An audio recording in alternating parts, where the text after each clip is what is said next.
বড় বড় বেদানা, ওই বেদানার জুস বেনে তামাম পৃথিবীতে তারা ইম্পোর্ট করতেছে, কোটি কোটি টাকা তারা দিরহাম টাকা ইনকাম করতেছে।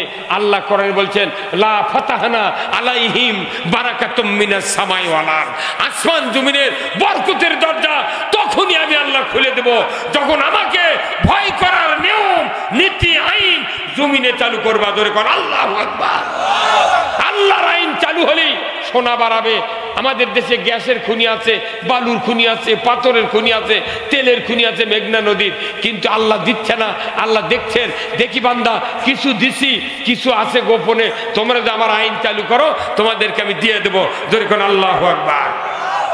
মুসলিম আমি, সৈনিক আমি, আমি চির রণবীর, আল্লাহকে ছাড়া কাউকে মানি না, নারাই তাকবীর। বীর মুসলমান ধরো আল কুরআন, ফিরায়া আনো সেই হারানো সম্মান।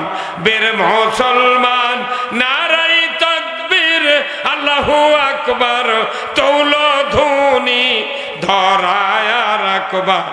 বীর মুসলমান ধরো আল কুরআন, ফিরায়া আনো সেই হারানো সম্মান।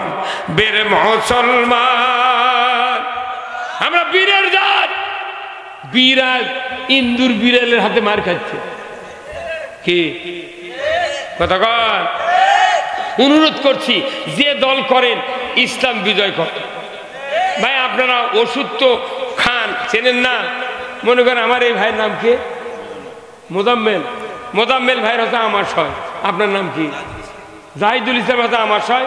আমার সুইট ভাইয়ের হচ্ছে আমার সয়। আর আপনার নাম কি? শরীফুল ইসলাম। এই চারটা ভাইয়ের একই ব্যারাম আমার সয়। উনি গেছেন ডাক্তারের কাছে, ডাক্তার কাছে আপনার তো আমার সহ আছে ফেলাদিল খান। আমার এই সুইট ভাই কাছে আপনার আমার সহ আছে আপনি ওই ফিলমেট খান। এনার হচ্ছে আমার সয়, ওনার কথা অ্যামোডিস খান। ওনার কথা আমার সয় হচ্ছে কিন্তু রক্ত পড়ে, ওনার কথা মিলিগ্রাম খান। চারটা চার কোম্পানির ওষুধ, কিন্তু গ্রুপ হচ্ছে এক। গ্রুপের নাম হলো মেট্রোনিডাজল। গ্রুপের নাম কি? মেট্রোনিডাজল। এই গ্রুপ হলো আমাশয় ভালো করে। ওষুধের নাম ভিন্ন হোক, কোম্পানি ভিন্ন হোক, কিন্তু গ্রুপ এক। আমাদের বাংলাদেশে আওয়ামী লীগ, বিএনপি, জাতীয় পার্টি, জাসদ, তবলিগ, জামাত, চরমনাই, হেফাজত, খেলাফত, মজলিস, তারপরে যত দল আছে সবের মধ্যে লাখ লাখ ইমানদার আছে, কোটি কোটি আছে। কি কথা ঠিক কিনা? তাহলে এই ইমানদার পুরাটা ইমানদার গ্রুপের নাম হলো মুমিন গ্রুপ। হ্যাঁ যখন কি গ্রুপ? মুমিন গ্রুপ। তাহলে মেট্রোনিডাজল গ্রুপের কাজ হলো তোমার আমাশয় ভালো করা, আর মুমিন গ্রুপের কাজ হলো ইসলাম বিজয় করা। আপনারা ইমানদার হয়ে ইসলাম বিজয় না করার কারণে কবরত যা ধরা খাবো আমরা, হাসরে ধরা খাবো, মিজানের ধরা খাবো, জীবন গুঁতো করে দিবে আল্লাহ। মাগনায় রাজনীতি কার পাশে ঘুরি? যে রাজনীতি রসুল করেছেন, সাহাবারা করেছেন, সেই রাজনীতি করা লাগবে। কইলে এগুলো ভুয়া রাজনীতি করে লাভ নাই। মরে গেলে তাও বেকারে পড়া লাগবি বিসমিল্লাহ ওয়ালা মিল্লাতে। কে তুই যে দল করছু মরদ ওয়ার্ডের সভাপতি আসছিল, তুই ওই দলের নামলে ওয়ার্ড সভাপতি। ফেরেশতা বুঝুক মরদ কে। দোয়া পড়ছু, দুনিয়ার যে দল করছো ওই দলের নামে কবর থাকা লাগবে। তাছাড়া যদি দোয়া পড়া হয় নবীর নামে দলত থুলু, এত বড় শাস্তি পৃথিবী ধোবে না। যে তুই গাদ্দার রে, তুই করলু এক দল আর তুই শুলু কার দল? তুই নবী ওই কবরের মধ্যে এই মরা মানুষ কি হুইল চেয়ার পাবি কোনটি? কোনটি থেকে নিয়ে যাবে না? এই বুদ্ধি দিয়েছে কে? দল করতে হবে আল্লাহ। আল্লাহর যে কোনো একটা ইসলামী দল করেন, আর বিজয় করতে হবে কোরআন। সুদ হারাম হবে, পর্দা ফরজ হবে, চুরি বন্ধ হবে, বোতাম খুলে ঘুরবেন কি? এই যে হুন্ডা হুন্ডা মসজিদ নামাজ পড়ছে, জহরের সময় হুন্ডা বাইরে নামাজ পড়ছে, উই নামাজ পড়ছে, দিনও হুন্ডা চুরি হচ্ছে। এই কথা কোন জায়গা? মসজিদ দুটো চুরি হচ্ছে, পুকুর মাছ চাষ করছে, 16,000 টাকা বেতন দিয়া পানির উপর সই ফেলে তোতে, তুই পুকুর পর দে। এই কথা কোন জায়গা?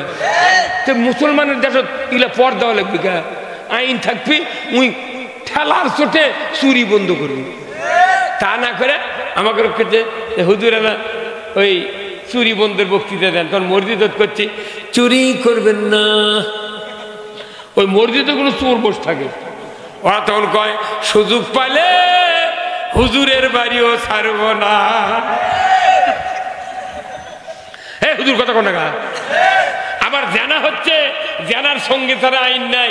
আমাকে হুজুর জানা ব্যবস্থার বাইরে গেছে, এরা বক্তৃতা দেন। আমরা মসজিদে জানার শাস্তির বক্তৃতা দেন হাদিসের থেকে বলি, কিছু কিছু যুবক মাথা নিচ মুখ নেয়। তখন আমি মিম্বরকে বুঝা পারি এই ব্যাটার এই কাম। কথা কয় যারা জানা করে ওরাও জুম্মার যায়, কিন্তু যখন জানার শাস্তির কথা হয় ওরা চোখ বুঝে নিচ মুখ থাকে থাকে। ওরে বাপ রে বাপ। তখন আমরা শেষে থাকি, ভাইরা আমার অনুরোধ করছি জানা করবেন না। তখন ওই জানাকাররা জুম্মার মধ্যে কয় সুযোগ পাইলে মাস্টারের বিটিও ছাড়ব না। একটা জানাকারের বিচার দুনিয়ার জমিনে যদি করা হতো, আল্লাহর ইজ্জতের কসম, বাংলাদেশের টেকনাফ থেকে তিতুলিয়া, সুন্দরবন থেকে পাতুরিয়া কেউ জানা করার সাহস পাইতাম না। এই আইন চান না? হ্যাঁ, বক্তৃতা কোটি কোটি বছর করে লাভ নাই। বক্তৃতা করা লাগবে খালি আইনের বক্তৃতা। হয়তো বিএনপি 100 সিট পালো, 12টা ইসলামী দল 200 সিট পালো। এই তিনজন মিলে যদি এই দেশত ইসলামী হুকুমত কায়েম না করে, কারু পিঠের চামড়া থাকবে না। পেলাফেলি করার টাইম এখন নাই। পেলাফেলি করবে যা, আবার এটি কোনকে ডলাডলি হবি। এইবার পেলাফেলি নয়, গাই ভাগ। কতক্ষণ এইবার ভাগ হবি। যারা রাজনীতি বোঝে না, করে না, তারা কোনো উঠে গেছে। এই যে কোরআন প্রেমিক বোঝা যাচ্ছে, আপনারা সবচেয়ে বড় কোরআন প্রেমিক। যারা কোরআন প্রেমিক নয় তারা কোনো চলে গেছে। ওরা ওর কোনো টাকা দিলেও ওরা ইসলামত ভোট দেবে না। কতক্ষণ অনুরোধ করছে, ওরা বোঝেনি। ওরা বুঝতো এদেশে নয়, আজ থেকে 1500 বছর আগে 304 জন সাহাবী বদর প্রান্তরে সিদ্ধান্ত নিয়েছিলেন, ইয়া রাসূলুল্লাহ 1000 কাফের মক্কা থেকে আসবে, আমাদের জীবন যেতে পারে, এই বদর প্রান্তরে একজন কাফেরকে ফিরতে দেওয়া হবে না। এই সিদ্ধান্ত নিয়েছিলেন, যার কারণে আল্লাহ আসমান থেকে 5000 ফেরেশতা দিয়ে ওই বদরের প্রান্তরে বিজয় করে দিয়েছিলেন। আবার ওই বিজয়টা হয়েছিল রমজান মাসে, কথা ঠিক কিনা? 17ই রমজান 16ই রমজান সাহাবীরা যুদ্ধের ময়দানে পুষলেন। সকালবেলা ফজরের নামাজ পড়লেন, রাত্রিতে সিয়ারি খেয়েছেন। সকালবেলা জিবরাইল এসে রসুলকে বললেন, হুজুর আপনার রোজা রাখার দরকার নাই, সাহাবীদের রোজা রাখার দরকার নাই, ওই কাফেররা খায়া যুদ্ধ করবে আপনাদের বিরুদ্ধে, আর আপনি কেন না খায় থাকবেন? রোজা ছেড়ে দেন। রোজার চেয়ে সবচেয়ে বড় দাবি কাজ হলো আল্লাহর দ্বীন বিজয় রাখা। রোজার চেয়ে দামি কাজ হলো বদরের যুদ্ধ করা। সুবহানাল্লাহ। ভাইরা আমার, আজ থেকে 1500 বছর আগে বদরের যুদ্ধ হয়ে গেল। 7 দিন পর উহুদের যুদ্ধের দামামা বেজে গেল। আল্লাহর নবী এক এক করে সাহাবী গোছাইতেছেন। 1000 সাহাবী লাগবে কে আসরে উহুদের ময়দানে মদিনার ইসলামী রাষ্ট্র টিকে রাখার জন্য যুদ্ধে যাবে, একটু আমাকে অঙ্গীকার দাও। একজন একজন করে সাহাবী আল্লাহর নবী রিক্রুট করছেন। কিন্তু দুপুরবেলা এমন একজন যুবক, সুন্দর দেহ সিমসাম, চেহারা ভালো, এত সুন্দর লম্বা, এই যুবক এসে রসুলকে সালাম দিলেন, আসসালামু আলাইকা ইয়া রাসূলুল্লাহ, ইয়া হাবিবাল্লাহ। হুজুর, ওগো হুজুর, আমি উহুদের ময়দানে যুদ্ধে যেতে চাই। আল্লাহর নবী মাথার থেকে পা পর্যন্ত অবজার্ভ করলেন। নবীজি বললেন, যুবক তুমি তো যুদ্ধ যাবে, তোমার নামটা কি? বলে, হুজুর আমার নামটা হলো হযরত হানজালা। জোরে কন্যা মারহাবা। রসুল বললেন, হানজালা, আমার দেখে মনে হচ্ছে তুমি সাবালক হয়ে গিয়েছ, বলো তো তুমি কি বিবাহ করেছো? বলে, না। রসুল বললেন, তুমি বিবাহ করো। আর কোনো কথা বললেন না। হযরত হানজালা যুবক মানুষ চলে গেলেন বিবাহের জন্য। বাড়িতে দৌড়ে উনি বাড়িতে গিয়া বাবাকে, মাকে, ভাইকে বললেন, আপনারা আমাকে তাড়াতাড়ি বিবাহ দিয়ে দেন। উনি বুঝতে পেরেছেন যদি তুমি বিবাহ করতে আজকে তোমাকে অনুমতি দেওয়া হতো, কিন্তু উনি নিজেই বুঝতেন যে আমি যদি বিবাহ না করি যুদ্ধে যেতে পারবো না। সাথে সাথে দ্বীপ্রহের সময় থেকে সূর্য অস্তের আগে বিবাহ সম্পন্ন করে স্ত্রীকে বাড়িতে নিয়ে আসলেন।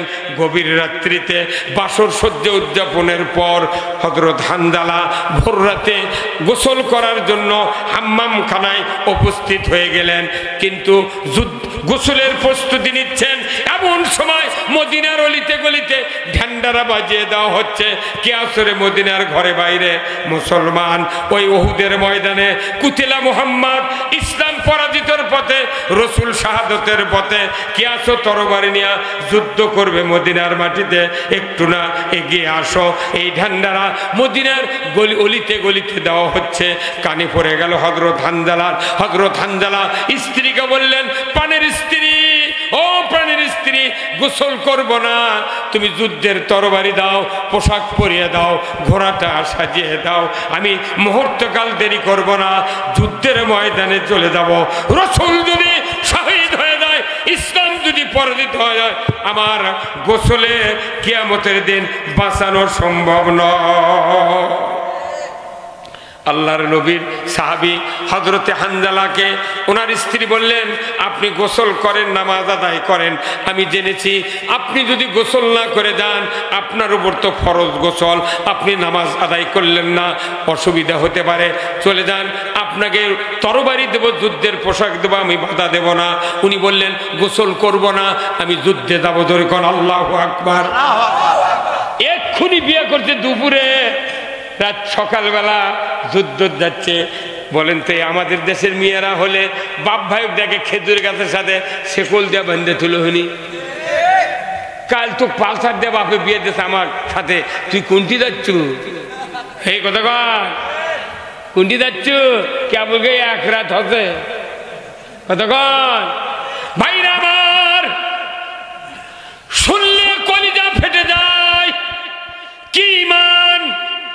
গোসল করলেন না, উনি ফজরের নামাজ না পড়ে যুদ্ধের পোশাক স্ত্রীর হাত থেকে নিলেন, তরবারি নিলেন, ঘোড়া সাজিয়ে দিলেন। যুদ্ধের ময়দানে গিয়া রসুলের সাথে পরিচয় হওয়ার সময় নাই, সাহাবাদের সাথে কথা বলার সময় নাই, তীব্র বেগে যুদ্ধ চলছে। হযরত হানজালা যুদ্ধের ময়দানে নেমে যুদ্ধ করতে করতে কাফেরের তরবারির আঘাতে ধরাশায়ী হয়ে দুনিয়ার থেকে শহীদ হয়ে গেলে। মদিনায় খবর চলে গেল ওনার স্ত্রীর কানে। স্ত্রী বুঝতে পারলেন, যারা শহীদ হয় রক্তাক্ত অবস্থায় তাদেরকে দাফন করা হয়। আমি চলে যাব, আমার স্বামীর উপর গোসল ফরজ ছিল, সে তো নামাজ আদায় করে নাই, গোসল দেওয়াবো, তারপরে রসুলের হাতে দিয়ে দেব, রসুল তাকে মাদফুন করবেন, কবরস্থ করবেন, আমার বাধা নাই। ওনার স্ত্রী দৌড়ে চলে গেলেন মদিনায়, উহুদ প্রান্তরে গিয়া রসুলের সাথে দেখা করলেন। ইয়া রাসূলুল্লাহ, ইয়া হাবিবাল্লাহ, হুজুর আমার স্বামী নাকি শহীদ হয়েছে, একটু তার লাশটা আমাকে দিয়ে দেন, আমি গোসল করায় দেই, আপনি তারপরে তাকে জানাজা করে মাদফুন করেন। আল্লাহর নবী বললেন, ও হানজালার স্ত্রী, আমি তো চোখে দেখি নাই, নিষেধ করেছি তাকে, কখন আসলো আমি তো জানি না।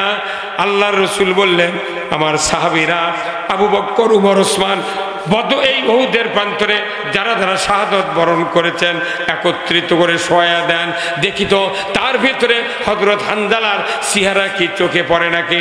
রসুল একত্রিত ওই শহীদদের লাশ এক এক করে দেখছেন, কিন্তু 69 জন সাহাবীর লাশ দেখার পর ওই হযরত হানজালার লাশ শহীদদের কাতারে দেখতে পান না।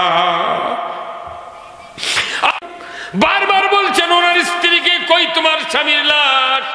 উনি বলেন, আল্লাহি, আল্লাহর কসম, নিজের হাতে তরবারি দিয়েছি, যুদ্ধের পোশাক পরিয়ে দিয়েছি হুজুর, আমার স্বামীকে উহুদের ময়দানে ঘোড়া সাজিয়ে পাঠিয়ে দিয়েছি হুজুর।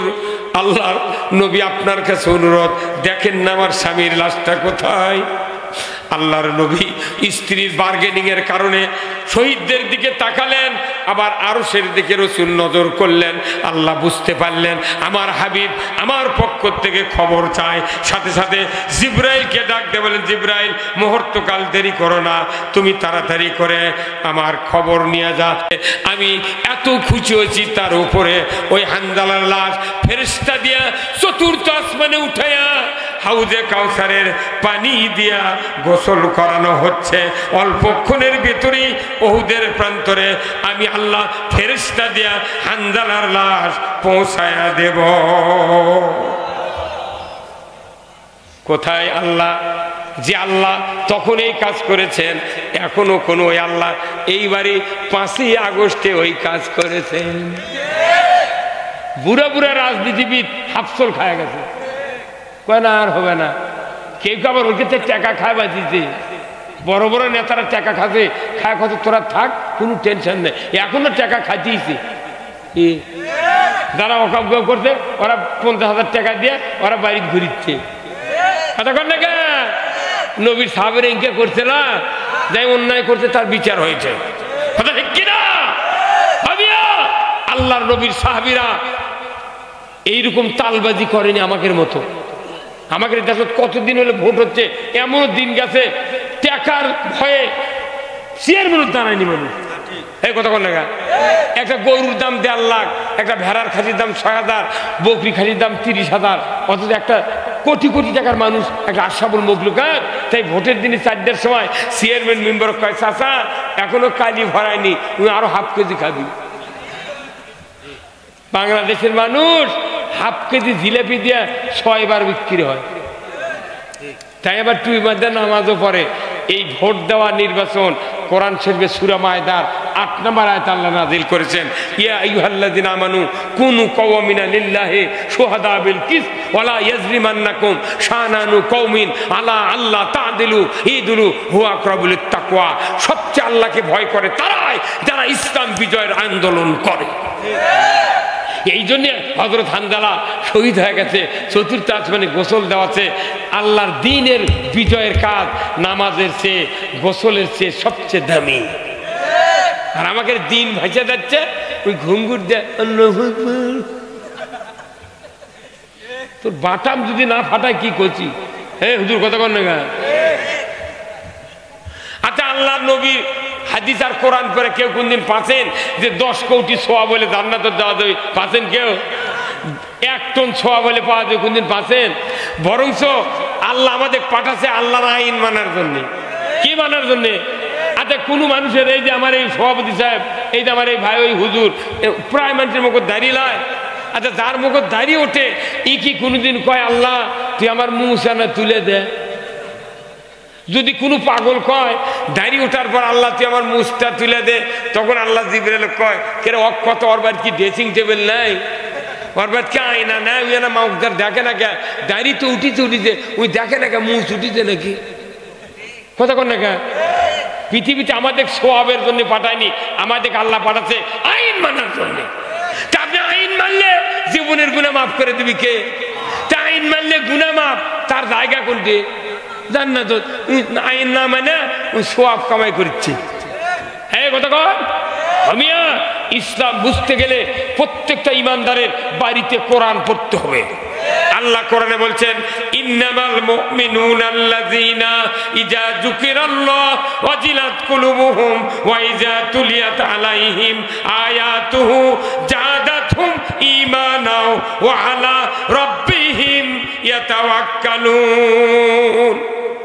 আমার আল্লাহ বলেছেন নিশ্চয় যারা মুমিন তাদের সামনে আল্লাহর নামের উচ্চারণ হলে, আল্লাহর বক্তৃতা হলে, আল্লাহর নসিহত হলে ওয়াজিলাত কুলুবুহুম অন্তর থরথর করে কাঁপে। এমন মুমিনের সামনে যদি কোরআন তেলাওয়াত করা হয়, আল্লাহ তাআলা বলেছেন আমি আল্লাহ সাথে সাথে মুমিনের অন্তরে ঈমানকে বাড়িয়ে দেই। কোরআন শুনলে ঈমান বাড়ে কার কথা? আর গান শুনলে ঈমান মরে কার কথা?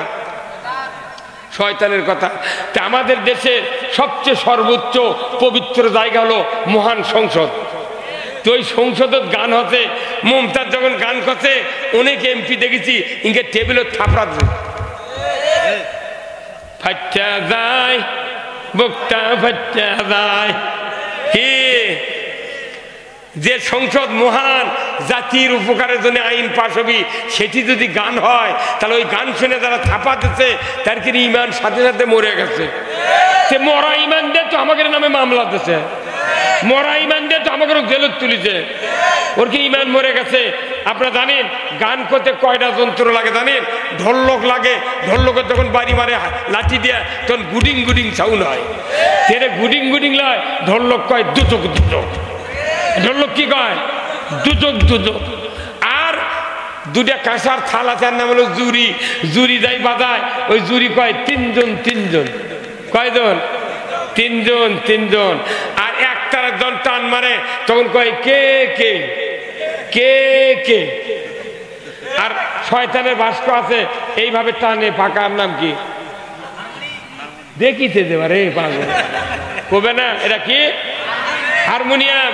যখন ওই বাহাত দিয়ে পাকা টানে আর ডান হাত কলের উপর দিয়ে একালিবের টান মারে, তখন হারমোনি কয় যে তিনজন যে দোজখে যাবি, তারই এক নাম্বার হলো ই। কতক্ষণ? কে? ই। দুই নাম্বার, দুই আলিফের মধ্যে ওই হারমোনিয়া যখন টান মারে তখন কয় উই। তিন আলিফের মধ্যে কয় উই। যে বাজানো, যে বাজান শুনলো আর যারা বাজা নিল, এই তিনজন গোষ্ঠী শুদ্ধা ঢোলক ফতুয়া দেয় দুচক দুচক। কতক্ষণ? হয় না? আজকে ধন্যবাদ এই চান্দাসের ভালাইন, ইটাখোর, আর হলো কি চক ভালাইন, এই গ্রামবাসীর যুবকদেরকে আমি ধন্যবাদ জানাই। এখানে ইচ্ছা করলে গান করতে পারত, কিন্তু আপনাদের এই মাঠে যদি কোরআনের মাহফিল হচ্ছে দ্বিতীয় বছর ধরে, ৭০,০০০ ফেরেশতা কিয়ামত পর্যন্ত এখানে আপনাদের জন্য মাগফিরাত কামনা করবে। যেরকম আল্লাহু আকবার।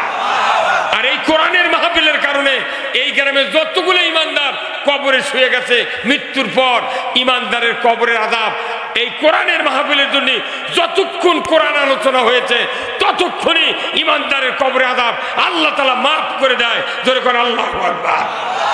এই কোরআনের মাহফিলের কারণে জাতির অনেক কল্যাণ সমাজে হয়। আজকে আপনাদেরকে ধন্যবাদ। জাতির কোরআনের উপকার যদি বুঝতাম, আমার দেশে কোরআন কায়েমের জন্য পাগল পারা হয়ে যেতাম। আজকে মাদ্রাসার হুজুররা, ছাত্ররা যারা সৃষ্টির সেরা, ইন্নাল্লাযীনা আমানু ওয়া আমিলুস সলিহাতি উলাইকা হুম খায়রুল বারিয়া, যাদের ঈমান আছে, ভালো কাজ করে, এরা সৃষ্টির সেরা। এই ভালো লোকগুলা ভিক্ষা করে মাদ্রাসা চালায়। এই কতক্ষণ টাকা? মাদ্রাসার হাফেজ হুজুররা, ছাত্ররা যখন হেঁটে যায় তখন পায়ের নিচে আল্লাহর রহমতের ফেরেশতা পাখা বিছিয়ে দেয়। আল্লাহ বলে, ফেরেশতা আমার এই বান্দার পায়ে যেন কোনো ধুলাবালি না ভরে। আল্লাহু আকবার। এদেরকে ভিক্ষা করে মাদ্রাসা চালান লাগে। আর ভার্সিটি, কলেজ, বিশ্ববিদ্যালয়ে যুবক আর যুবতী হিটু হিটু ঠোকা দেয় আর বাদাম খায়, এরপর বাচত করে লিয়ে যায়, বাচত করে থুয়ে যায়। আর এরপর সরকার বেতন দেয়, কত সুযোগ সুবিধা দেয়। আর মাদ্রাসার হুজুর করে ছাত্র দিয়ে খতম তারাবি হয়, জুমার নামাজ হয়, জানাজা হয়, কাফন কাটা হয়, আকিতে যাব, কুরবানি যাব, কাফন কাটা সব হয়, বিয়ে পড়ান হয়। আর ওগুলো কয় তোরা ভিক্ষা করে খা। আজকে দুই দেশে কোরআন কায়েম হতো, একটা মাদ্রাসার হুজুর কোনোদিন ভিক্ষা করবে না, তারা হবে জাতির শ্রেষ্ঠ সন্তান। আজকে যদি মসজিদের ইমামের বেতন 1 লক্ষ টাকা হতো, মুয়াজ্জিনের বেতন 1.5 লক্ষ টাকা হতো, মসজিদ কমিটির বেটাকের অত্যাচারে গরিবের একটা বেটা চাকরি পাত না। মসজিদ কমিটির সভাপতিরা বলতো, বাবা তুই খেলে আজান দেওয়া শেখ, 1.5 লাখ টাকা বেতন পাবো। এখন মাদ্রাসার পরে বেতন নেই দেখে কেউ পড়ায় না। কতক্ষণ টাকা? আবার যারা পড়ায়, যারা মাদ্রাসার পরে ওর আবার গায়ের মানুষই গাইলে, গাঁৱত কত মানুষ আছে কাকু গাইলে না। একটা বেনামাজি নেতা এই গায়ের যে আর এক গায়ের 4 জনক পিটিছে, তাও ওরই ভয়ে দরবারত চেয়ার ছোতে না, বা উই নাই, উই চেয়ার থুই, তাও মানছে কবি তোর চেয়ার থুইছিল তুই আছিস নি গা। একটা করে গ্রামে পড়া মান কি কেউ হবার চায়, 4-5 জনক পিটলে অক্সারে দরবার হবে না। আর ওটি হুজুর পৌঁছে যাচ্ছে, একটা দরবারের ডাকে না, শ্রেষ্ঠ জাতির সন্তান এই আলেম ওলামা। আমার রসুল বলছেন ইন্নাল ওলামাউ ওয়ারাসাতুল আম্বিয়া, এই আলিমরাই হলো নবীর ওয়ারিস। আমার আল্লাহ বলেছেন যে এই আলিমরাই, আমি আল্লাহ আমাকে বেশি ভয় করে। যারা বেশি আল্লাহকে ভয় করে তার কোনো জেলত তোলে, আর যারা শয়তানের সাথে ঘোরে তারা বোতাম খুলে দেয়, বাইরে ঘোরে। এই কতক্ষণ না আমিয়া সব দেখা হয়ে গেছে। আগামীর বাংলাদেশ কোরআনের বাংলাদেশ, আগামীর বাংলাদেশ ইসলামের বাংলাদেশ, আগামীর বাংলাদেশ আলিম ওলামার বাংলাদেশ। আমরা যদি এই দেশটাকে ইসলামী অনুশাসন দলগুলি সহ যারা আলিম ওলামা আছেন ঐক্যবদ্ধভাবে যদি এদেশে ইসলাম বিজয় করতে পারি, কোনো মাদ্রাসার বেতন, কোনো ভিক্ষা করা লাগবে না। এদেশে জাতি মুখে হাসি ফুটবে, 5টা গ্যারান্টি পাবেন, কেউ মারামারি হানাহানি করতে পারবে না। আফগানিস্তান আজ থেকে 3 বছর 6 মাস আগে জাতির কাছে তারা সন্ত্রাসী, তারা জাতির কাছে কলঙ্কিতভাবে পরিচয় হয়েছিল। কিন্তু যেদিন বাইডেনের সরকার, যেদিন ওই সেনাপতিরা প্লেন থুয়া, মোটর থুয়া, ট্যাঙ্ক থুয়া, জিপ গাড়ি থুয়া পলে গেছে আমেরিকার, ওই দিন ইসলাম বিজয় হয়েছে আফগানিস্তানে। বর্তমানে 228টা রাষ্ট্র পৃথিবীর জমিনে ওই আফগানিস্তানের মতো মুদ্রার দাম পৃথিবীর কোনো দেশে নাই। ওই দেশে ডালিম দিয়ে বেদানা দিয়ে দেশ চালাচ্ছে, সোনার খনি, তেলের খনি, হাতি দেওয়া লাগে না। কতক্ষণ লাগে আমাদের দেশে সব ভালো, খালি কোরআনের আইন চললি আমাদের দেশে এইরকম আল্লাহ বরকত দেবে। কিন্তু আইন চালু করতে হবে কি দিয়ে, কি দিয়ে, সিল দিয়ে। মানে খালি একটা বারানা কষ্ট করে কাম করেন, ইসলাম বিজয় হলে। অনেকের বাড়িতে ডালিম গাছ লাগাননি ভাই, 20 বছর আগে ডালিমের গাছ লাগাচ্ছে। ওই সুইট ভাইয়ের বাড়ির, মিলন ভাইয়ের বাড়িতে, আপনার ভাইয়ের ডালিমের গাছ আছে। 20 বছর পর দেখা যাচ্ছে 4-5টা ওই ফুল আসছে, তার মধ্যে 6টা পরে যায়, 4টে ডালিম ধরছে। এত বড় হয় ওই আর বড় হয় না, হঠাৎ করে ফাটিয়ে গেছে। ওর মধ্যে দানা হচ্ছে ছাই কালারের। ওই দানা যদি বার করে কুত্তা দেন তাও খায় না। আর বেদানা ডালিম আফগানিস্তানের বিশাল বিশাল গাছ, এত বড় বড় বেদানা। ওই বেদানার জুস বেনে তামাম পৃথিবীতে তারা ইম্পোর্ট করতেছে, কোটি কোটি টাকা তারা দিরহাম টাকা ইনকাম করতেছে।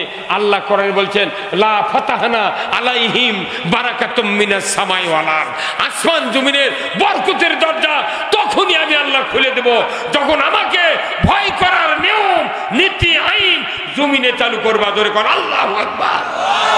আল্লাহর আইন চালু হলেই সোনা বাড়াবে। আমাদের দেশে গ্যাসের খনি আছে, বালুর খনি আছে, পাথরের খনি আছে, তেলের খনি আছে মেঘনা নদীর, কিন্তু আল্লাহ দিচ্ছে না। আল্লাহ দেখছেন, দেখি বান্দা কিছু দিছি, কিছু আছে গোপনে, তোমরা যে আমার আইন চালু করো তোমাদেরকে আমি দিয়ে দেবো। ধরে কোন আল্লাহু আকবার। মুসলিম আমি, সৈনিক আমি, আমি চির রণবীর, আল্লাহকে ছাড়া কাউকে মানি না, নারাই তাকবীর। বীর মুসলমান ধরো আল কুরআন, ফিরায়া আনো সেই হারানো সম্মান। বীর মুসলমান নারাই তাকবীর, আল্লাহু আকবার, তৌলো ধুনি ধরায় রাখবার।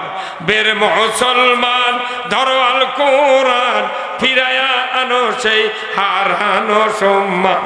বীর মুসলমান, আমরা বীরের জাত। বিড়াল ইন্দুর বিড়ালের হাতে মার খাচ্ছে। কি কথা কন? অনুরোধ করছি যে দল করেন ইসলাম বিজয় করেন। ভাই আপনারা ওষুধ তো খান, চেনেন না? মনে করেন আমার এই ভাইয়ের নাম কি? মোজাম্মেল। মোজাম্মেল ভাইয়ের হচ্ছে আমার সয়। আপনার নাম কি? জাহিদুল ইসলাম হচ্ছে আমার সয়। আমার সুইট ভাইয়ের হচ্ছে আমার সয়। আর আপনার নাম কি? শরীফুল ইসলাম। এই 4টা ভাইয়ের একই ব্যারাম আমার সয়। উনি গেছেন ডাক্তারের কাছে, ডাক্তার কাছে আপনার তো আমার সহ আছে ফেলাদিল খান। আমার এই সুইট ভাই কাছে আপনার আমার সহ আছে আপনি ওই ফিলমেট খান। এনার হচ্ছে আমার সয়, ওনার কাছে অ্যামোডিস খান। ওনার কাছে আমার সয় হচ্ছে কিন্তু রক্ত পড়ে, ওনার কাছে মিলিগ্রাম খান। 4 কোম্পানির ওষুধ, কিন্তু গ্রুপ হচ্ছে এক। গ্রুপের নাম হলো মেট্রোনিডাজল। গ্রুপের নাম কি? ম্যাট্রোনিডা দল, এই গ্রুপ হলো আমাশয় ভালো করে। ওষুধের নাম ভিন্ন হোক, কোম্পানি ভিন্ন হোক, কিন্তু গ্রুপ এক। আমাদের বাংলাদেশে আওয়ামী লীগ, বিএনপি, জাতীয় পার্টি, জাসদ, তবলিগ, জামাত, চরমনাই, হেফাজত, খেলাফত, মজলিস, তারপরে যত দল আছে সবের মধ্যে লাখ লাখ ইমানদার আছে, কোটি কোটি আছে। কি কথা ঠিক কিনা? তাহলে এই ইমানদার, পুরাটা ইমানদার গ্রুপের নাম হলো মুমিন গ্রুপ। হ্যাঁ যেরকম কি গ্রুপ? মুমিন গ্রুপ। তাহলে ম্যাট্রোনিডা দল গ্রুপের কাজ হলো তোমার আমাশয় ভালো করা, আর মুমিন গ্রুপের কাজ হলো ইসলাম বিজয় করা। আপনারা ইমানদার হয়ে ইসলাম বিজয় না করার কারণে কবরত যা ধরা খাবো আমরা, হাসরে ধরা খাবো, মিজানের ধরা খাবো, জীবন গুঁতো করে দিবে আল্লাহ। মাগনায় রাজনীতি কার পাশে ঘুরি? যে রাজনীতি রসুল করেছেন, সাহাবারা করেছেন, সেই রাজনীতি করা লাগবে। কল যে এগুলো ভুয়া রাজনীতি করে লাভ নাই, মরে গেলে তাও বেকারে পড়া লাগবি বিসমিল্লাহ ওয়ালা মিল্লাতে। কে তুই যে দল করছো, মরদ ওয়ার্ডের সভাপতি আসছিল, তুই ওই দলের নামলে ওয়ার্ড সভাপতি। ফেরেশতা বুঝুক মরদ কে, দোয়া পড়ছো, দুনিয়ার যে দল করছো ওই দলের নামলে কবর থাকা লাগবি। তাছাড়া যদি দোয়া পড়া হয় নবীর নামে দলত থুলু, এত বড় শাস্তি পৃথিবী ধোবে না। যে তুই গাদ্দার রে, তুই করলু এক দল আর তুই শুলু কার দলত?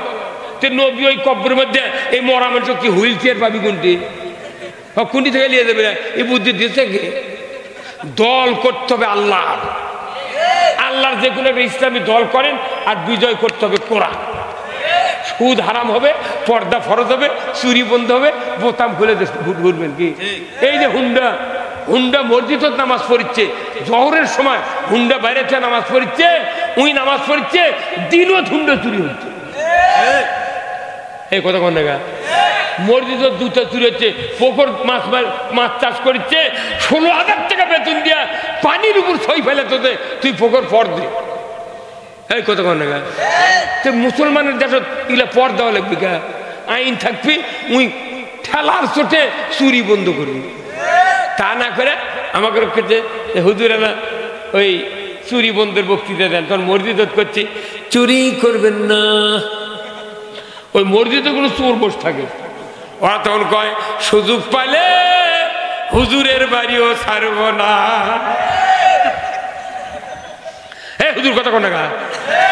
আবার জানা হচ্ছে, জানার সঙ্গে ছাড়া আইন নাই। আমাকে হুজুর জানা ব্যবসার বাইরে গেছে, এরা বক্তৃতা দেন। আমরা মসজিদে জানার শাস্তির বক্তৃতা দেন, হাদিসের থেকে বলি, কিছু কিছু যুবক মাথা নিচ মুখ নেয়, তখন আমি মিম্বরকে বুঝা পারি এই ব্যাটার এই কাম। কথা কয়, যারা জানা করে ওরাও জুম্মার যায়, কিন্তু যখন জানার শাস্তির কথা হয় ওরা চোখ মুজে নিচ মুখ থাকে থাকে। ওরে বাপ রে বাপ। তখন আমরা শেষে থাকি, ভাইরা আমার অনুরোধ করছি জানা করবেন না। তখন ওই জানাকাররা জুম্মার মধ্যে কয় সুযোগ পাইলে মাস্টারের বিটিও ছাড়ব না। একটা জানাকারের বিচার দুনিয়ার জমিনে যদি করা হতো, আল্লাহর ইজ্জতের কসম, বাংলাদেশের টেকনাফ থেকে তিতুলিয়া, সুন্দরবন থেকে পাতুরিয়া কেউ জানা করার সাহস পাইতাম না। এই আইন চান না? হ্যাঁ, বক্তৃতা কোটি কোটি বছর করে লাভ নাই, বক্তৃতা করা লাগবে খালি আইনের বক্তৃতা। আইন কাই বলে আপনার এই দেশ জান্নাত, কিন্তু আমরা বক্তৃতা করবো সব, কিন্তু আইনের কথা বলি তখন বিরাট বিপদ। কোথায় না তাহলে রাজনীতি হলো। আল্লাহর ইজ্জতের কসম, টুডি অর টুমোরো আমি বলে গেলাম, যদি জান্নাতে যেতে চান রাজনীতি করে জান্নাতে যেতে হবে, যদি জাহান্নামে যেতে চান রাজনীতি করে আপনাকে জাহান্নামে যেতে হবে। রাজনীতি করা ফরজ। হযরতে মূসা আলাইহিস সালাম রাজনীতি করেছেন ফেরাউনের সাথে, ইব্রাহিম আলাইহিস সালাম রাজনীতি করেছেন নমরুদের সাথে, কথা ঠিক কিনা? আমার নবী রাজনীতি করেছেন আবু জেহেলের সাথে। কিন্তু ওই সরকারগুলি ফেরাউন যে আইন তৈরি করেছিল, ওই আইন দিয়ে তার দলের লোকের ক্ষতি হয়নি, ক্ষতি আছে মূসার লোকের। কথা বল না কেন? নমরুদ যে আইন তৈরি করেছিল তার দলের লোকের ক্ষতি হয়নি, ক্ষতি আছে ইব্রাহিম আলাইহিস সালামের দলের লোকের। আবু জেহেল যে আইন তৈরি করছে ক্ষতি হচ্ছে রসুলের দলের লোকের। ইয়াসির, আম্মার, বেলাল মার খাচ্ছে, কিন্তু আবু জেহেলের ভাইস্তে মার খাচ্ছে। তে বর্তমানে বিশ্বে যত রাষ্ট্রপ্রধান দেশে দেশে আছে, এরা যে আইন তৈরি করে মানুষের, এই আইন দিয়া ওদের দলের ক্ষতি হয় না, বিরোধী দল জাঁতা দিয়া পেশে। আপনাকে এটি ভাই আলু লাগান না? আলু আমরা আগে আলু লাগাচ্ছি, ওই আলু মনে করেন ওই পাট ডালাত ভাসে থুছি, আবার ট্যাঁক হচ্ছে আবার লাগাচ্ছি, 10 বছর পর্যন্ত একই আলু বেতন থয় ওটাই লাগায়। এখন কি ওইরকম করে? তখন ওই সময়কার আলু লাগানোর পর খালি কাই হচ্ছে, কাই খালি ঝুমকা ধরে কাই, মিয়া মানুষগুলা কাই ভর্তা খাই বেশি। এরা করে কি, লাখের ফুলের লাগান থেকে শুরু করে গোল গোল বাঁট বলের মতো, এরা কাটাও যায় না, সেলাও যায় না। ওরা করে কি, ভালো করে ধুইয়া পাল্লের দিয়ে সেদ্ধ করে কয়রা দামড়ার মোল দিয়া তেল দিয়ে পেঁয়াজ দিয়ে মরিচ দিয়ে ভাজা লিয়া দেখে ওরা পাটা পারে না? পাটা চেনেন? এটা পেশার পাটা। তাহলে ওরই কাছে কয়রা থুয়া একটা ঢোকসাত পানি লিয়া, এত বড় শিল চেনেন? শিল ওই জিনিসটা পাটাত ঘাও দেয়, এই শিল ইঙ্কা পানির মধ্যে নেমে দেয়, আপনার মা ও স্ত্রী ইঙ্কা হাত দিয়ে ওই পাটার শিল ধুয়ে পরিষ্কার করে ওই পাটার শীতের থোতে থোয়ার পর চামচ দিয়ে ওটি থেকে ওই গোল গোল আলু, কাঁই আলু ওই পাটার বকর থোতে। কিন্তু গোল আলু কি ওটি থাকে? ওই গড়ে যায়। যখন গড়ে গেছে, আপনার স্ত্রী কিংবা মাও পাটার ওই শিলের 2 দিক ধরে টেনে যাচ্ছে, যেগুলো ছিটে গেছে ওটি মেশা খায়। তখন ওই যেগুলো আলু গুঁড়ো হয়ে যাচ্ছে, চ্যাটকা লেগে যাচ্ছে, তখন ওই করছে, শিল ভাই আমাকে কষ্ট দিচ্ছ। এই করতে করতে ঠিকির উপর তুলছে, উগলো খালি ডলে আসছে। তখন আরো কান্দাকাটি শুরু, ভাই কি কারণে আমাকে মারুচ্ছ? তখন করছে, শিল করছে, ভাই আমার কাছে কান্দা লাভ নাই, আমার মালিক যা করবার কথা তাই করবো। হ্যাঁ কথা কোন যা করবার কথা তাই কর্ম। এখন ওই শিল এককে তুলে যাচ্ছে, তারপর পাটা কাবার করছে, পাটা ভাই তাহলে তুই কিছু কবু না, তোর বউ দিনকে কষ্ট দিচ্ছে। করছে, শোন উনি যা করছে ওটা সত্যি কথা করছে, তবে আমি একটা কথা কই, তুই যে কষ্ট দিয়ে কান দিচ্ছ, তোর গারস্থ এই আমি যে পাটা আমার গারস্থ তোর জমিত লাগাছিল, শেষা দিছে, রিডু মিল দিছে, কত বাগুর বান্ধা দিয়া তুই আলুর ওই লাল বাইরে হাতাবার লেগেছিল, 2 দিক পাও দিয়া আবার ওই মাটিতে তো ডুবে দিছিল, আর হাত পা ধরেছে, কত ভাই বড় হ বড় হ, কথা কনে গা বড় হ। তুই যে তুই খেপে বড় হসনি, যদি বড় হলো হইনি তোকে আলু ছিলে ডুবো করে করে মাগুরে মাছটা যাও সেই গাঞ্জা খিলে লইনি, আর ছেলা আলু ঘাটি করলো নি। তুই যে তুই খেপে বড় হসনি, সেই দিনে তোকে এনকেই কাম করা লাগবে। এই কথা কর, এই যে বাংলাদেশে 54 বছর ধরে আলেম ওলামা ইমামরা বক্তারা সাইদি সাহেব সহ হাজার হাজার লক্ষ লক্ষ আলেমেরা ইমানদারক বলিচ্ছে কোরআনের আইন কায়েম করুন, কিন্তু ওরা খেপে কোরআনের আইন কায়েম করার দূরের কথা আরো বিরোধিতা করছে। তাহলে এরা আস্তে আস্তে কাই হয়ে যাচ্ছে না? তে কায়ও কি ফুল দিয়ে ফুসবি, খালি মরে দেখ পাটার শিল দিয়ে ডলবি। এই কতক্ষণ আমাকে বাংলাদেশে দেখলাম মুসলমান, এগুলা কাই মুসলমান, এগুলা কি কাই? আমরা তো হলিন্ডার স্টিক হতাম, এদেশে সাহাবীদের মতো চরিত্রবান ইমানদার যদি থাকতো, আমার দেশে টুমরো 100 বছর আগে এদেশে ইসলাম বিজয় হয়ে যেত। ভারতবর্ষ 700 বছর শাসন করেছে মুসলমান, স্পেন 700 বছর শাসন করেছে মুসলমান, মুসলমানের কৃষ্টি কালচার তাম দুনিয়া গ্রহণ করেছে। আজকে দেশে দেশে এত অবিচার ঢোকার কারণে, নাস্তিকেরা কোরআন বিরোধীরা রাষ্ট্র ক্ষমতায় যাওয়ার কারণে মুসলমান জাতির অধঃপতন নেমে এসেছে, কথা ঠিক কিনা? এদেশে ইসলাম মুসলমান যদি জাতির শাসক হতো, পৃথিবীর জমিনে জান্নাত কায়েম হয়ে যেত, কথা ঠিক কিনা? এদেশে ইসলাম কায়েম হোক, কারা কারা চান দুহাত তুলে আল্লাহকে দেখা, লিল্লাহে তাকবীর, নারায়ে তাকবীর। আমার ভাইরা, রাত্রি অনেক হয়ে গেছে, আমি আপনাদেরকে কথা বললাম, যে কয়জন ভাই কথা শুনলেন আমি অনুরোধ করব, আল্লাহর বান্দারা হাতে ধরে অনুরোধ করছি, ইসলাম ছাড়া কবরে গেলে একটা ইবাদত কবুল হবে না।